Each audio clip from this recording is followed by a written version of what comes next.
joining Anne's Art Desk. These videos are brought to you by the City of Palo Alto and the Palo Alto Art Center Foundation. Hello, everyone. This is Fanny Rutzik, Palo Alto Art Center Adult Studio Program Director, welcoming you to Lynn's last spring drawing class for this session. Thank you, everyone, for joining us. It's been a really great time. I've enjoyed all of the classes. Just so you know, we will be continuing offering online classes with Anne starting in June. With a 4-week session. We will be transitioning to a fee-based class, as we mentioned last week, so I hope that you will all consider joining. I will have her first class on our online catalog, hopefully by the end of today, and you will all receive an email link to that class. Thank you to the City of Palo Alto and the Palo Alto Art Center Foundation for making these first series of classes available for free during our shelter in place. And like I said, I hope that some of you at least will join Anne for her June and July drawing classes. Without further ado, I turn it over to Anne. All right. I'll post the Google Classroom information again to everybody later. But the Google Classroom code is Alpha Quebec 4 Mike Bravo Radio Sierra. Today you'll need colored pencils, watercolor, maybe something to draw, or you can just do a draw along or imagination drawing, pen and pencil and an eraser and a sharpener, paper towels and water. I was looking through my art library. Welcome back, everybody. So nice to see you. And I found some fun books. I'll post these to you. I think this one has already been posted, Keys to Drawing with Imagination by Bert Dodson. Bert Dodson's books, Keys to Drawing, is probably my hero book for drawing. It's the textbook essentially I use to teach people to draw. If I'm designing lessons and things, they come from there. And his Keys to Drawing book with Imagination is also wonderful. So if you want to work on your illustration keys, illustration skills, be an illustrator, be an editorial illustrator, play with children's illustration, it's a wonderful book. This is Animals Real and Imagined, and the idea here is that the author is this wonderful, or the illustrator is this wonderful person who can combine her imagination with observations of that she does in zoos and things, and she combines these animals to make new things. So I love her work very much. It's wonderful stuff. I think in June we might talk a little bit about it some more, because we'll be doing a little bit of how to combine sources, and she kind of takes that to a whole new level. Organization levels have risen over the past week, so I have a big stack of drawing paper right here, ready to go.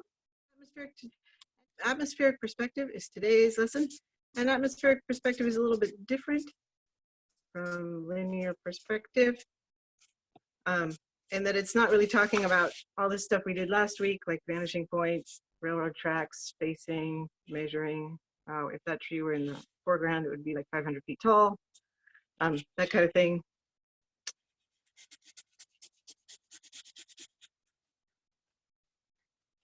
What it's talking about is how this tree and this tree would appear different in terms of color, shadow, value, brightness,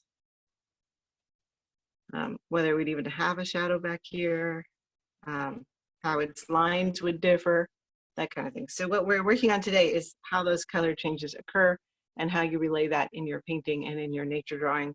I find it particularly important for nature drawing because you always want to have your organisms live in an environment. And something that I really see a lot in nature drawing is that people kind of forget that every organism lives in an ecosystem. So atmospheric perspective is really important in knowing how to depict that ecosystem without having it sort of essentially interfere or upstage your drawing or appear as if it were an afterthought or something you didn't really know how to do. So atmospheric perspective can really, having a knowledge of this stuff can really help you look very competent in your drawings pretty quickly.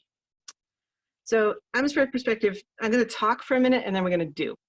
Or we could do then talk, but I actually think having a little bit of a scaffold is important here. So things that are close by you tend to be bright. Things that are far away tend to be kind of less contrasty, I guess we'll call that. it's hard for me to think of these things while I'm talking, so I gave myself a little prompt. Things that are close by tend to be less gray, so more intense. I'll bring this chart back as we keep talking about this. And things that are far away tend to be fuzzy, so the opposite of that would be sharper. And then there's another one too, not just bright, but also things that are far away tend to be bluer. And things that are close tend to be warmer or redder. Or probably more red would be, yeah, cooler. So those are some general rules. As you get into this, you'll realize that the general rules almost never apply, but these are fairly useful general rules. I'm trying to write a few notes on here because when I post my PowerPoint lecture after each one, having a few more notes helps me remember what I was doing. So that's kind of a nice little summary of the things that happen in atmospheric perspective. Does anyone have any that I missed? Other things that happen as things get farther away in terms of color. So there's atmospheric perspective that has to do with line. You can depict atmospheric with line, perspective with line, and you can depict it with color. And we did a little bit of this in our very first week. And we can revisit that a little bit if you want. All righty, so that's some general rules. I'm going to keep bringing that paper back into view as we get going. So one way I like to talk about this is still life painters are like, but hey, I'm painting something that's 6 inches deep. It's still important. So still life people need it. Sorry, a very weird sound just happened in my front yard. Still life people need it. Landscape people need it. Nature drafts people need it. City drawers need it. Okay, we can just go through the whole list of art. If you're an artist, you probably need it. It's also important in abstract painting because abstract painting relies so heavily on design. And here, I'll stop wiggling this thing because that's probably hard to look at. Abstract painting relies heavily on design, and the sense of warm and cool and distance and near and far is also important in abstract painting. So it's not like you can ever decide you don't want to do it. So it can be important just like in this short distance of about 5 or 6 inches in looking at these roses. And it's also important looking like half a mile out on the skyline or whatever. And the way I guess I'm going to start showing this is by doing 2 little drawings. One of them will just be a black and white drawing, and then one will be in color, just so that you can see there's a linear component to this and there's a color component to this. So I'm going to do the black and white drawing first. Yeah, detail is a good one. I think that to me, sharp here, but I think detailed is an excellent way to put that.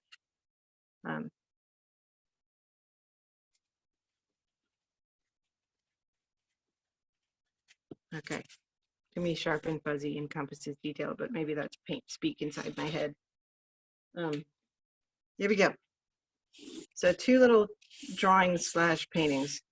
You'll quickly discover that if you love atmospheric perspective and you love painting, you will transmogrify from a line drafts person to a shape person. And you'll see these drawings come into shape. Sorry, there's a lot of punning going on here in those 2 different terms. So I'm just going to make up a little landscape that's fairly common around here. Some hills in the distance, because those are cute. Maybe there's some today's big clouds. There you go. And often on our hills around here, there are these big trees. And the one here, maybe it has a light side. So I just decided that the light's coming from over here. I'm going to keep it constant in my picture. Light coming from over there. I don't like kisses, so I got to not have it cross that line precisely. And I'm just going to have a little line drawing. It's actually a mass drawing because I'm shading it. You can see the shape of the hill because this shadow doesn't go like that, right? That would indicate a flat form. And then there's another nice tree over here. That one needs a different treatment. a lighter, softer, gentler treatment. And that just that line treatment tells you a lot about how this one is close by and that one is over there. Very soft little line treatment. You can do the same thing by making this near hill have a stronger line than this far hill. And even if you have an intermediate line here and you make this line even stronger, you'll quickly see that the lines themselves, referring back to our little chart, little did you know when you signed up for my class that it could all get so charty and mathy. Let's see, sharp and detailed, brighter and more intense. We need to add another line that we're going to call bold and soft. I knew there were more that would come up as we started yakking. So there you have it. Already it looks more deep, right? This one could even make a difference between the farthest hill, like that. If the light's coming from there, maybe there's a little bit of a fall away shadow here. Likewise, there could be a fall away shadow here that's even lighter. If we think this cloud is in front of that cloud, then this cloud can be a little heavier. So all these little changes create the depth inside the painting. So that's linear atmospheric perspective. But I'm using line weights, can't spell and talk and draw at the same time. Wow, that was bad. Can't even grok how bad that was. Okay. Linear atmospheric perspective using line weight. Sorry about that. All right. Now, if we bounce over here into using color, but keeping in mind all this stuff, this is sort of, we're jumping right in. I want to just show you this stuff a little bit. We can start mixing around the color wheel a little bit, and I'll also demonstrate it in a short amount of space with these pretty roses, or maybe these awesomely gorgeous cherries a friend of mine brought. These cherries are literally a hug from a friend. So let's see. Let's bounce into some color. So I'm going to sketch it in a mid-tone. So if you look at this color as if it were gray, it's about a middle gray. So if I had a little grayscale here, to think of it as a middle gray. So I'm going to sketch it in a middle gray. And I'm going to sketch it a little bit more lightly so I do a little bit better job. Little tree over there, little shadow on that tree. So what I'm imagining here is that these trees are the same kind of trees. Say they're eucalyptus, kind of shaped like eucalyptus. They're not shaped like oak trees, so I'm not going to say they're an oak tree. Light's still coming from over here. Still clouds up in the sky. Another cloud over here. This is going to be a better painting because I'm drawing slowly because I'm starting to relax. And again, I don't want this kiss to happen. We're going to talk about composition in June, I think. So I'll talk about what that means.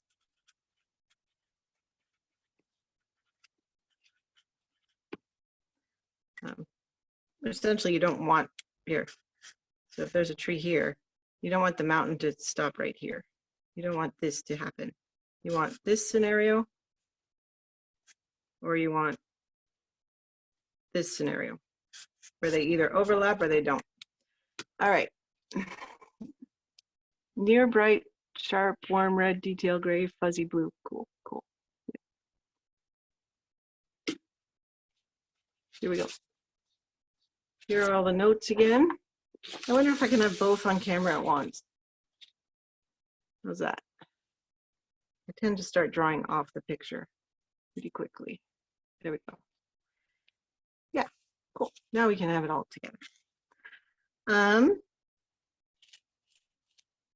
So now if I draw this picture, what's going to be back here, this whole part of the painting, back to the notes again, we want to have be cool. So we're going to have a gradient right here, warm, be cool.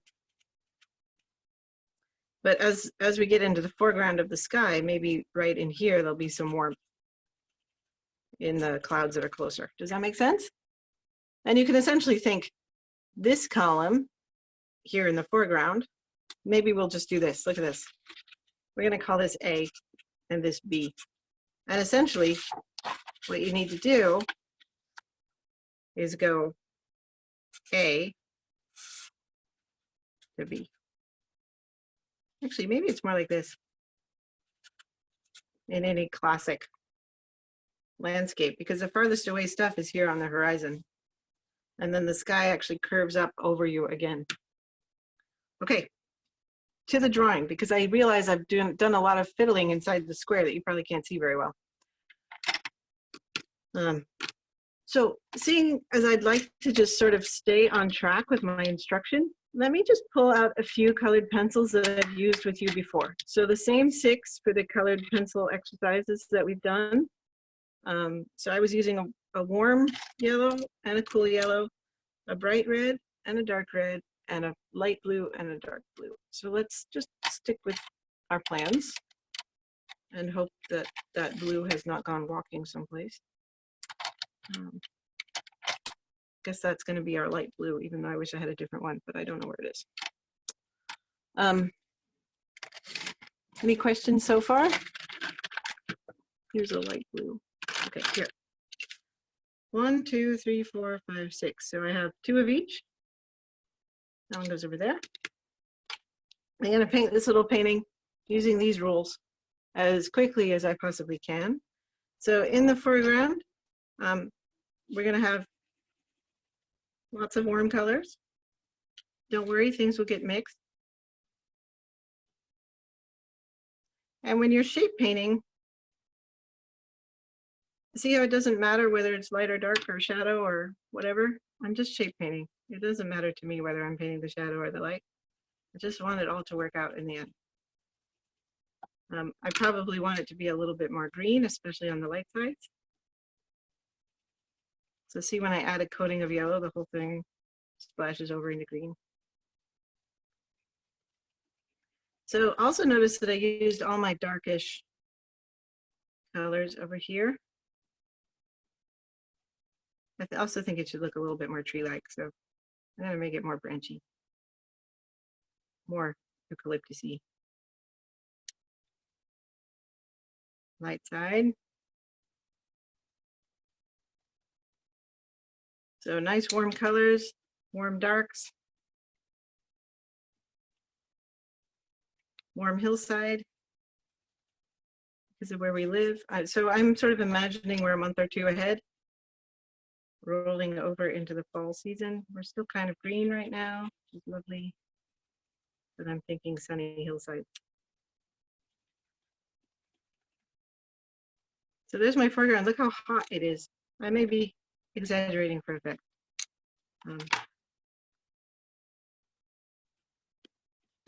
Right? But this tree and this tree, they're both eucalyptus. They're both the same stuff. They literally have the same chemistry, made out of the same things. And this hillside and this shadowed hillside, also made out of the same stuff.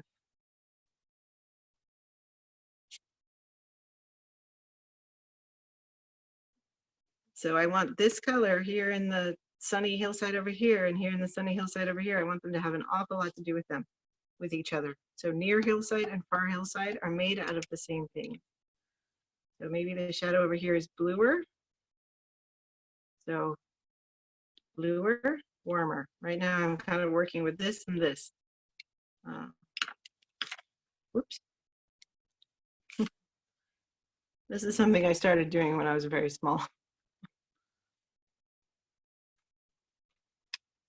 And then this tree will also have a shadow side, but notice that I'm keeping the value very high.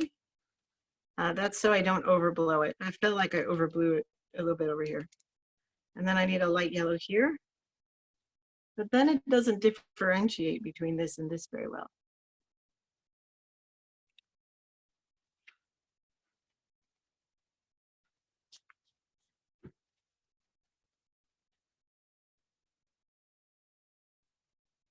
Let's see. So these aren't differentiating very well, but that's actually something that is very true of atmospheric perspective. So differences become less. So here we say high contrast, low contrast.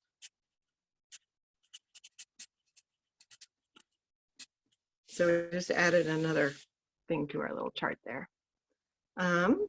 Let's see, we can probably make it more different by adding a little bit more dark here and just making it stand out. I'm also showing that hill's slope by showing where the shadow goes. So this shadow smooths down that face and the shadow smooths up that face. So let's see, we have another one to go. So this one will also be pretty light. But maybe we're gonna shift over into, like, you know how as you go up in the mountains, you get hills that are covered in conifers? You get these kind of purple hills in the background. But they're very cool. See how I can use true blue and that seems to be fine?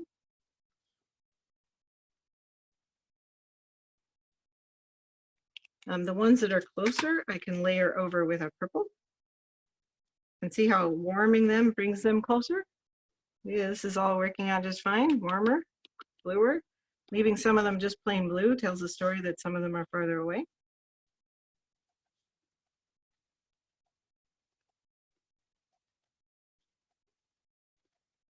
Any questions about this stuff? And because I'm a painter, I can't help this because, you know. I've been thinking a lot lately about what are the meta drawing skills. And this idea that you sort of work the whole canvas at once and that colors jump around and are useful everywhere is one of these sort of meta drawing skills. So now I've kind of painted myself into a little bit of a corner because I've used what I would ordinarily use as a light sky blue as this far mountain blue. So I'm wondering if I can use this as the tree hill blue instead, thus preserving my light blue for the sky.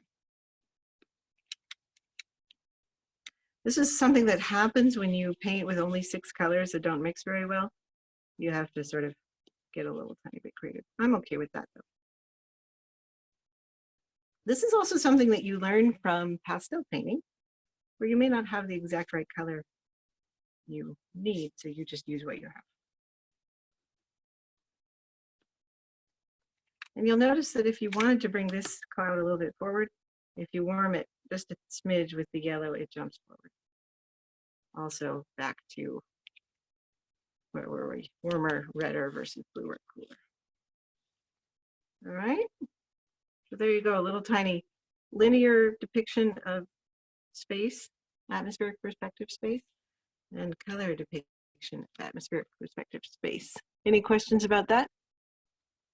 I really wish my desk cam would zoom, but I can't get it to do that. I'm working on a new technology, but it was not up and running today. You're welcome to raise your hand or to type into the chat window.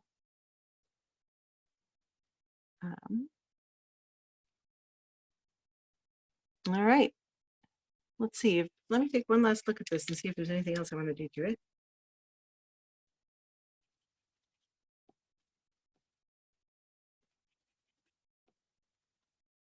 Oh, there's a few things you can do to just spread everything. I think it's a kind of a neat thing. One of my favorite painting teachers was this guy who lived in Pasadena, and he got his start doing silkscreen paintings of surfers. But he really wanted to be a painter's painter, and he just developed his skills until he became one. And I took one workshop with him, and he said, you know, Anne, you never have to angst about painting again. Painting isn't something you have to angst about. You just have to paint. That's all it is. And he literally changed my life with that little statement. I was always very, very grateful to him. It's like, don't angst, just paint. Stop angsting. You know, if you ask the dude for the advice, you get the dude's advice. I thought it was really awesome. All right. So that's kind of, I use landscape sort of as a jumping in place for atmospheric perspective because it's so easy for people to grok, you know, over half a mile, over a mile's space. This is what happens to color and shape. You know, even as a linear sketch or as a color sketch, here are the rules that apply. It also works when you're doing still life or portrait work as well. Let's see if we can just keep that thing up in view. I don't know if it's easier or more difficult to do this on a digital platform or an analog platform like I'm trying to do, but I kind of like just being able to move the pieces of paper around.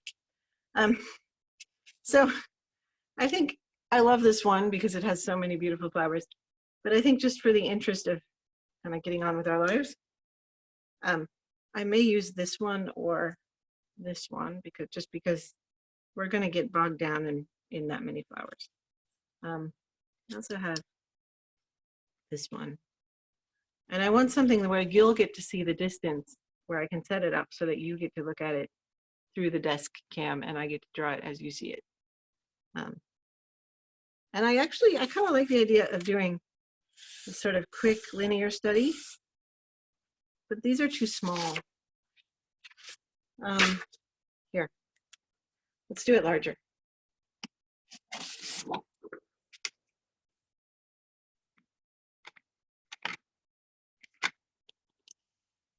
Because the small is just hard for you guys to see, I think. Here we go.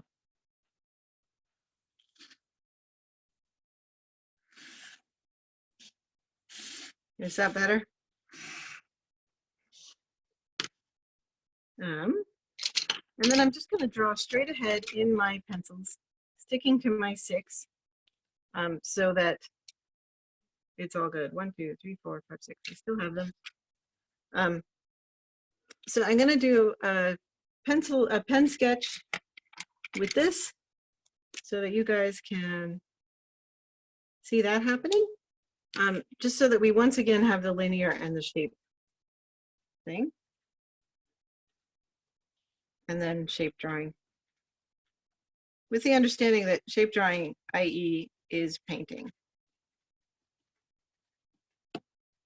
All right. Any comments? I love the red shadow and blue shadow. Yeah, you know, the more you look at Monet, the more this becomes Monet. This is Impressionism in a nutshell. So it's a great comment because this is exactly what all that stuff is about. So, alrighty. So what I wanted to show you with this is that one thing you can show in your illustrations, this is particularly true of still life paintings or nature illustrations, is that this flower is in front of that flower.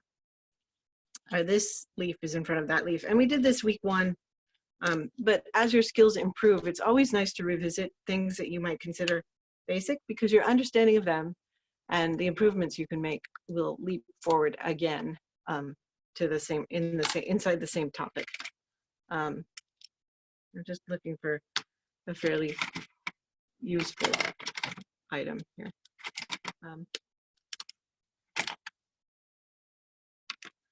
There is very soon going to be a giant order from Dick Blick because my art supplies are literally wearing out as I watch. Let me just draw straight up with this. Be fine. All right. I have a better idea. One of the artists I follow on Instagram, Lucy Nisley, yeah, she draws colored pencils, but all she does is she draws the thing that is pink in a pink pencil and the thing that is green in a green pencil. So this will look pretty cute when we're done. So here's the linear version in colored pencil. You can draw along, you can draw your own thing as I jabber away here. But what I'm going to do is essentially use all that line language back again to just show you how you show atmospheric perspective, but in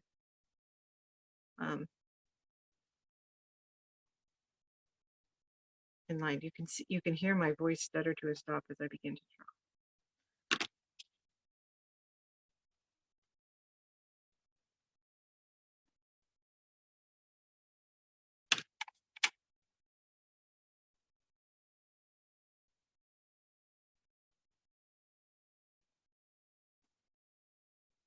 I don't know, you guys might be interested in trying this, but trying to talk and draw at the same time is quite a challenge. I'm not being good about leaving all the little white spaces that ought to be there. I'm also trying to make this front rows, I'm drawing this one right now, not very well, but still, be kind of dark and heavy, because the magic here is when you go to draw the back rows, you draw it a little bit more lightly with a lighter hand, and you'll be astonished at how different the two of them look, even though they're literally half a centimeter.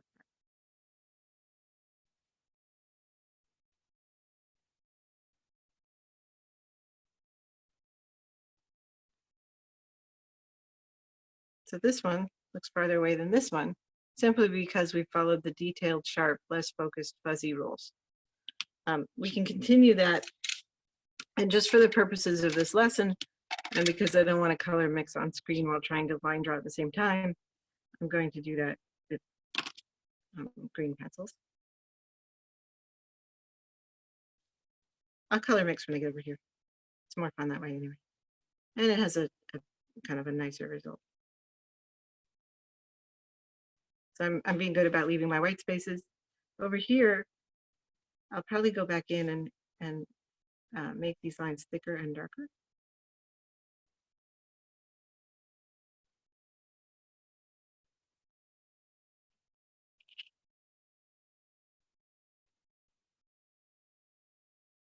And now I'm sort of buzzing my data because this leaf is much farther down, but I want to include it, so I'm just putting it in anyway. Okay, so now I'm going to skip over and put in a few dark greens just to give it a little bit more shape. So now I literally am trying to delineate shadow and shape, but with line.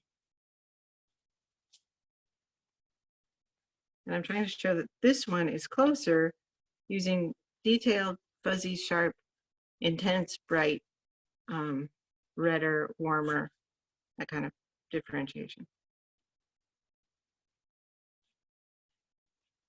And then over here where this leaf sort of reaches back into space, that's where I fuzzy it out again.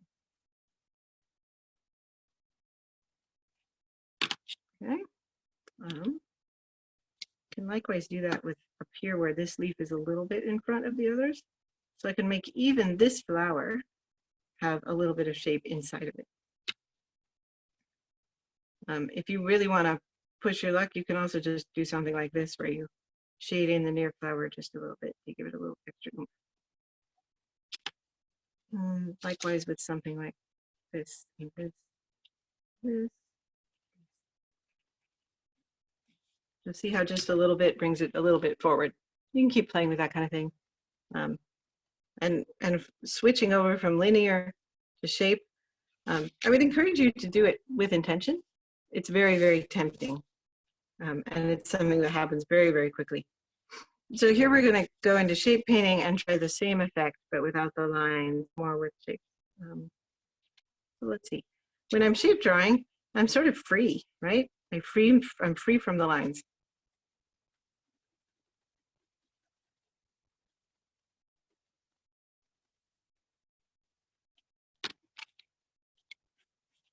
Oh, I said I wouldn't do that. Let me take my greens out.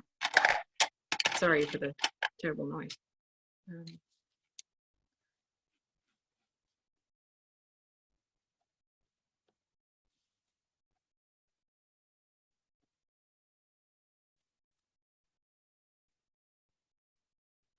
Something watercolor artists do, and I think colored pencil artists do as well. This is sort of a useful tip. Is they wash the things that are going to be green in yellow. So watch the magic happen. And then I'm washing my light greens in a light blue. And then I'll revisit it again with a darker blue for the things I want to be darker. And you don't have to do it in that specific order. I think people choose to do it starting with the yellow because it's often the lightest values, and then they have a little bit more leeway if they make a mistake.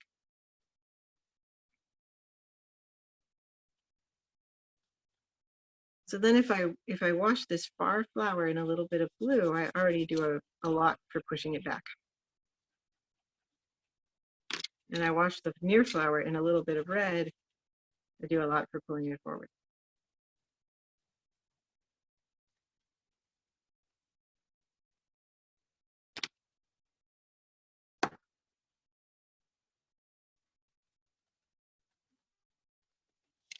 So something that atmospheric perspective is very good at. You guys can probably barely see this.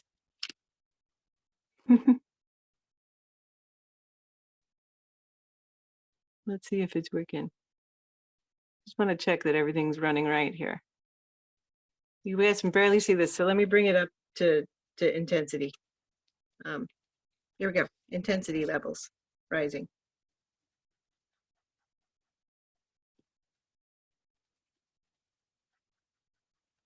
So something that's nice to do if you're watercolor painting or colored pencil painting, notice I say painting because as soon as you step into shape, you are painting.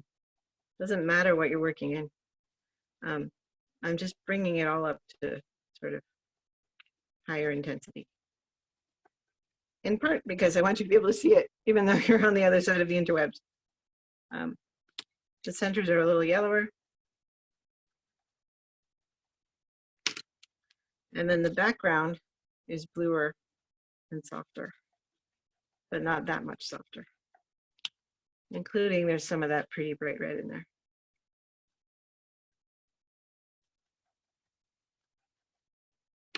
And then the blue comes in, and as soon as you put it on yellow, it sort of flashes into bright green.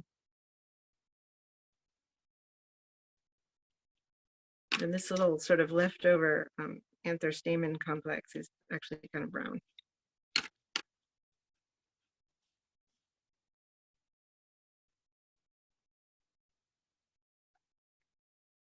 Any questions? It's pixelating.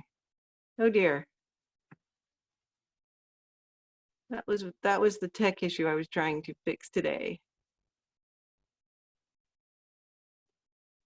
And when I say tech issue, I mean lots and lots of downloading of plugins and trying to learn programming. Okay, thank you.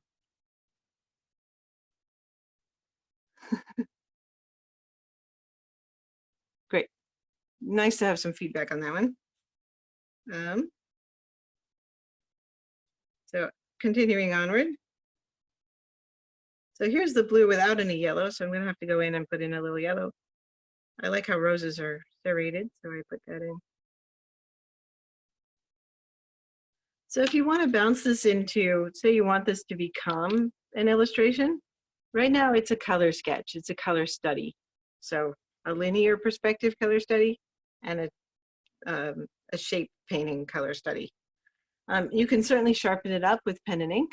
So you could take a pen and add a pen layer to it. That just sort of adds the precision in. You could also, they're watercolor pencils, but you probably already knew that. I also have these watercolor markers, which are kind of fun because they act as watercolor and markers. But I'm trying to stay within the bounds that I gave myself for this class. So you can also just treat them as watercolor.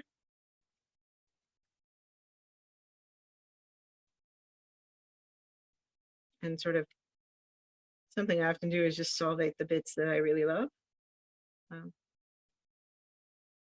Or melt the bits that I think should be dark is a very useful way to do this. And kind of bring it up into the kind of the precision level you think is appropriate. Because right now it is very fuzzy for me at least, and not very scientific illustraty. You could probably get away with a greeting card at this point.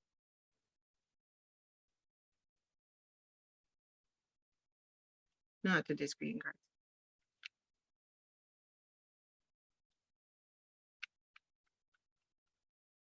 But here is the magic of water soluble pencils. Any questions about those two? I do think that this back one has gotten too bright, and I can just melt it back into submission with some blue, even some of this blue.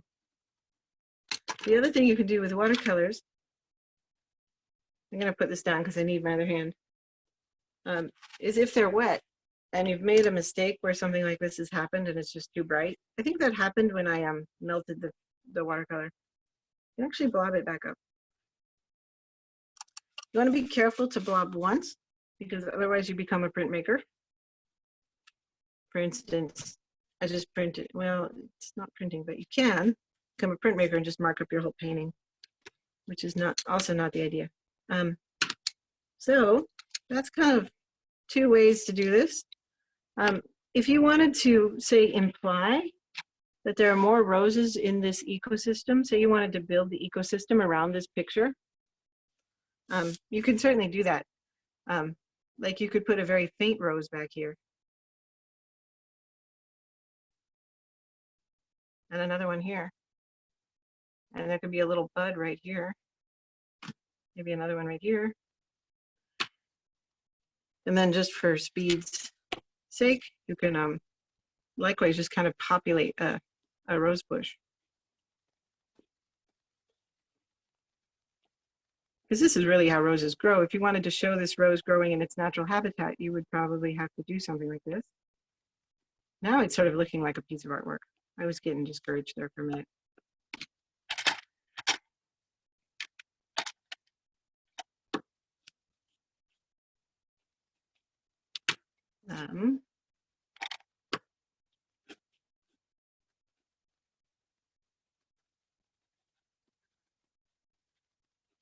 And if you wanted to start telling a little story about what's going on here, it would definitely need a little bee. Although, you know, one reason I'm not very keen on roses is that I don't see many animals using my rose. So I'm always like, they're beautiful, but what do they do?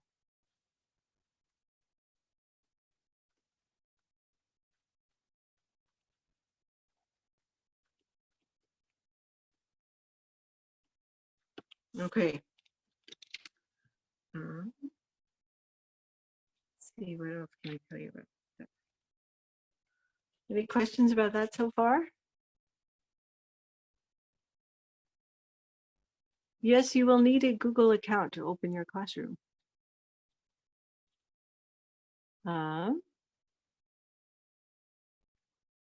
see. I don't need to work on that anymore because when I look at it on the screen, you really can't tell what it's a picture of. Do a piece of paper. So something I wanted to show you is that one problem you have with atmospheric perspective, let's take these leaves, for instance, and this leaf. Do you see the problem? They're both the same distance away, but one fulfills column B and one fulfills column A. So you're like, life just got harder, and it did. This is a problem of something we call local color. So this one is grayer and cooler, lower contrast. This one is higher contrast. It's shinier, it's reflective, it's warmer. It literally has bits of red on it. So something you have to look out for when you are atmospheric perspective painting is this problem. You know, a gray oak, like a blue oak that grows up on the hill, even if it's closer to you, it may have a cooler color than a eucalyptus that's farther away because it is literally redder by its very nature. So these two may have very kind of interesting flips in this chart. So when I say, here's the chart, here are the rules, this is true until you encounter this scenario or this scenario where things actually, because of the stuff they're made out of, they have a local color that seems to be inverting this, but instead you just have to learn how to deal with that and how to deal with the local color inversions. You know, something you can do with the class code is literally put it into the Google search bar and it will bounce you into my Google Classroom and say, is this what you meant? Did you mean to sign into this Google Classroom? It's rather clever, really. Let's see, I'm trying to think of other ways I can explain atmospheric perspective to you, and things like how to deal with this in the outside bigger world. Something I often do when I'm sketching or drawing, it's very useful. I love doing this. Is I'll draw with different widths of pen. This is particularly useful when you're sort of in the linear world. So let's see, I have this pen and this pen, and one of them makes this mark, right? This mark, so small. One of them makes this mark, medium. And one of them makes this mark, wide. And one of them makes this mark. Oh, I left the cap off. Huge. I'm not using that pen because I killed it, sadly. So what that means is out in the big wide world or on your desk or wherever you're drawing, this is actually kind of a neat exercise. Say I'm going to draw something imagination based now. Here's a little conceptual based learning for you. Say we wanted to draw an apple. And it's going to be close in, so we'll draw it in our big, bold, this one. Maybe it has a leaf. And it has a few details, right? Because it's close by. Say the leaf is shiny. It's got a little shiny highlight. And the apple is shiny. And you can see this little bottom bit sitting there. And then right behind it, there's another apple.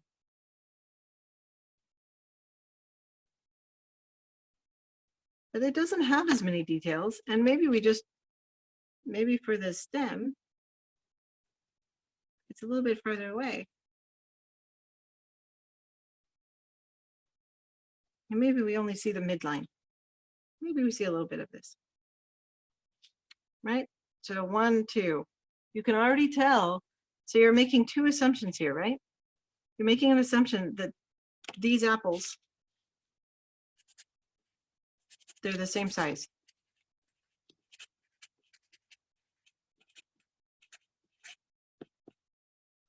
So this is something my son did that was really, really clever when he was like, he was very vocal at a young age. And he was like, he was looking at an airplane and we were at the airport and he was like, as the airplane flies away, do the people and the airplane and everything inside it become smaller and smaller and smaller? So you're not telling yourself, oh, that apple shrank. You're telling yourself, the apple is farther away and hence appears smaller. I love the things little kids come up with. It's marvelous. And just for, you can actually check that. That's actually a linear perspective thing, right? You could make another apple here. Let's use our small pen.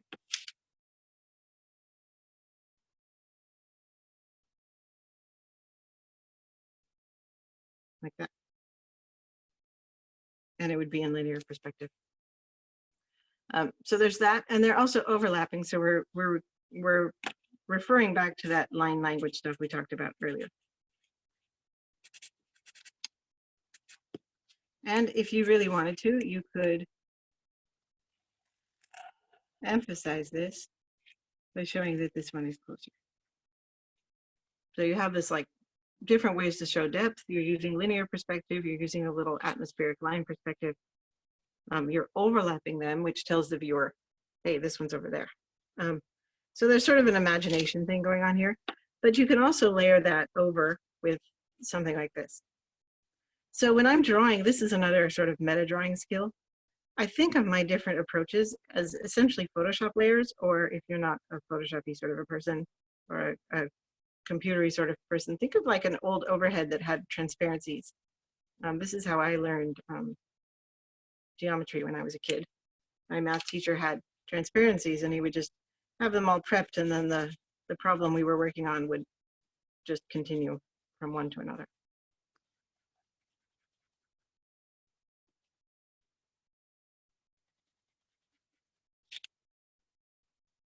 Like that one should be cooler, right?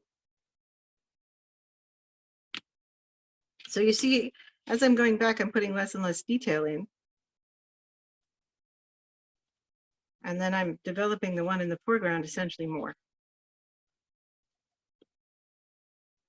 And I'm also taking the opportunity to mix around the color wheel. So instead of adding green here, I'm adding blue, which keeps my colors sort of rich. So I'm essentially adding purple. If I wanted this to appear sort of sparklier and more like an impressionist painting, I would add yellow, not pink. This one might behoove itself by having a little bit more yellow. This one a little bit more orange. But this one would just get a very smallest touch of. You can do the same thing with the shadow. It's oh, I think that the what am I missing? This needs some development too. You know, this one might just need a little bit of that, and that needs none. So see how you kind of work your way through. So essentially, we've layered linear perspective, and then we've plunked atmospheric perspective using the warmer, sharper, more detailed, high contrast, intense, brighter. And then back here we have less contrasty, more gray, low contrast, fuzzy, and bluer, and in line with each other. What else have we got? Any questions from that?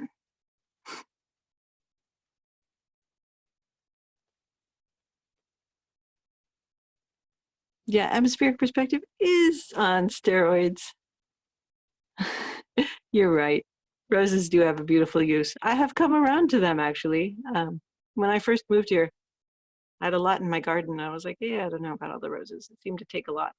But in neglecting them, I developed a respect for them. And it turns out they take almost nothing. And I was like, all right, fine, you can stay. And then I started to really just enjoy how beautiful they are.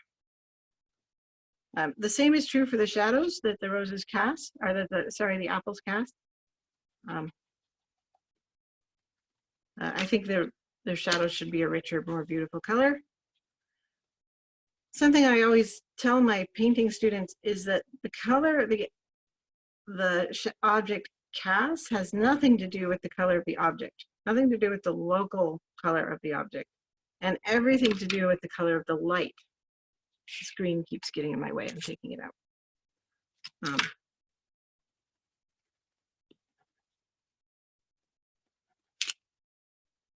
I can't help it, sorry. Gotta paint. Okay. I don't know what comes over me. So if the light is yellowish, the shadows will be purplish. If the light is reddish, the shadows will be green, that kind of thing. And the color of the shadow also has to do with the surface it's sitting on.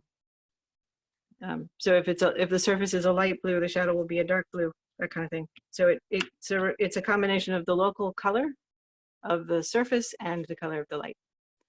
But that's something for a whole different time. I just wondered if anybody had a question like, why is she painting them red? Is that because the apples are red? That is not true. It's because I just imagined a weird color. So if I painted the shadows this color and the light is sort of yellowish, I'm guessing that the surface has to be something like this. Just following my own color logic that I've completely made up here on the fly. But this is sort of, now we're essentially doing a beginning painting class.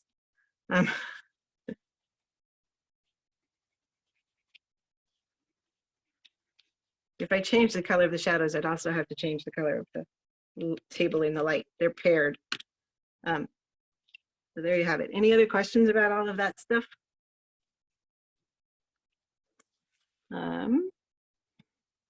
Sorry, leaning into my camera is not very polite. What about the shadows? Is there atmospheric perspective for the shadows? Yes, there are. And if it's not showing up, I probably haven't done it right. Let's make this one a little bit darker and sharper. Something that's interesting about shadows is that where they're first cast, that's where they are sharpest. And then as they get farther away from the object that's casting them, they scatter the light. The light scatters around them and they become fuzzier.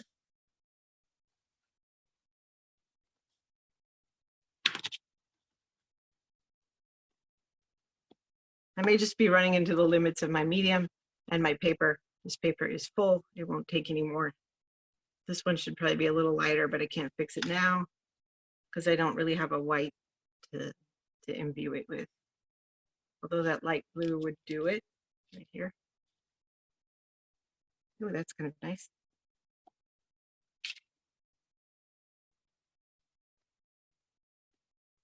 Let's just push that a little bit so you can see it better.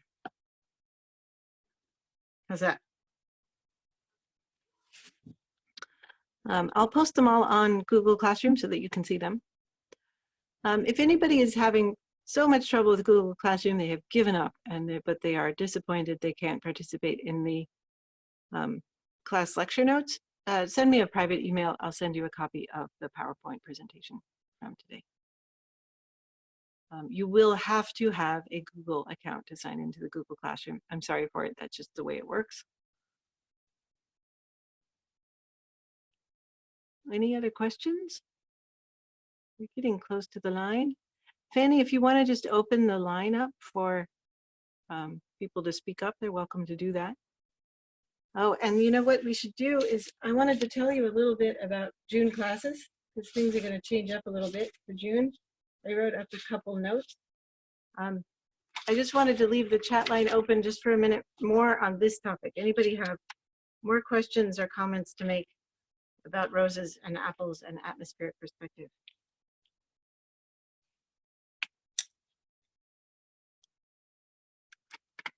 Oh, the blue does help, doesn't it? Okay.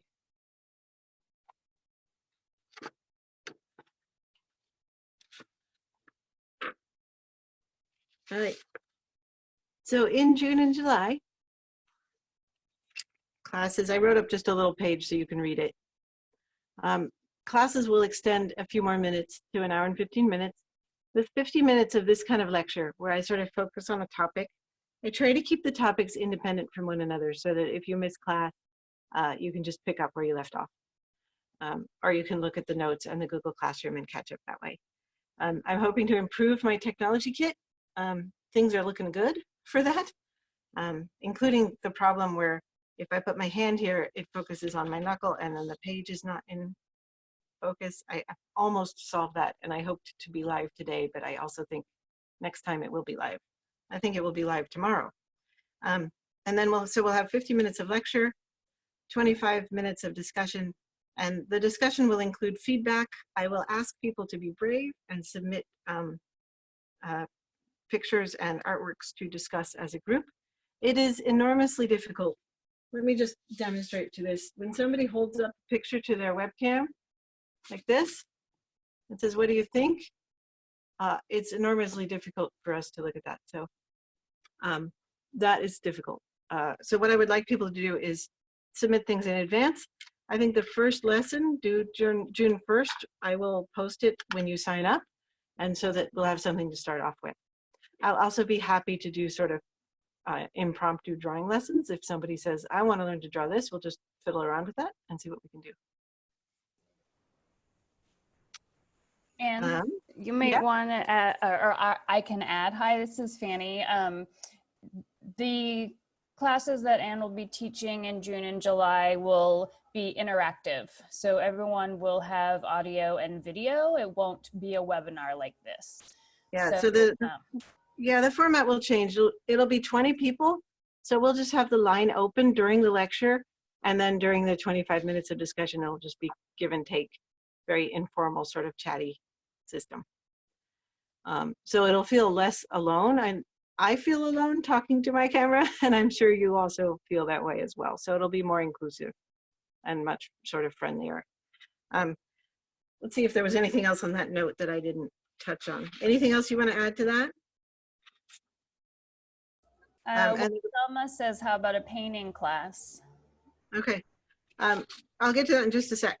So the June curriculum, June 1st, week 1, we're going to combine sketches and photography sources and kind of talk a little bit about conceptual thinking and how to use conceptual thinking to make your drawings even better. Second week, we'll be talking about composition and design and designing a sketchbook page and using our composing abilities to make it look snazzy. Week 3, we'll be doing some rough drafting because this is when you actually think about laying things down and making them sort of solid. And then week 4, I'll be talking about various ways to transfer and complete a drawing. And then I'll also talk about how you send out drawings to people. We may actually start off with a little bit of planning because I have had very good luck submitting drawings and illustrations to local newspapers, and I know they're dying for content. So if you want to go through this whole process, the process is actually designed for you to create something to send out to somebody. You may want to think a little bit ahead of time about what you would send out. So we may discuss that either on the Google Classroom or during class time, although this is a pretty ambitious subject list, so it may be something we discuss on Google Classroom.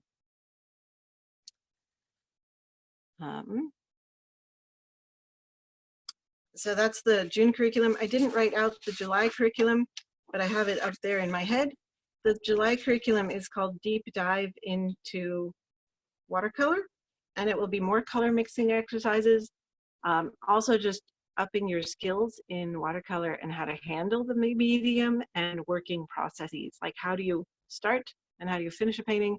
A lot of people work in watercolor in what they call 3 passes, where they do a pass over the painting and then they do another pass and then they do a 3rd pass. And I don't know if you saw this all in process, but that's kind of what I did here for this little picture. And that actually results in a fairly rich result. And the difficulty with watercolor is that you want a rich result and not a muddy result. So we'll talk about that as well. So July will really be not so much like June, which is let's make something that's sort of final. It'll be more like, let's play with watercolor and see what we can learn from it. I can post in our current Google Classroom some of the projects I have planned for July and June as well. Please view class materials on my Google Classroom. The login code is Alpha Quebec 4 Mike Bravo Romeo Sierra.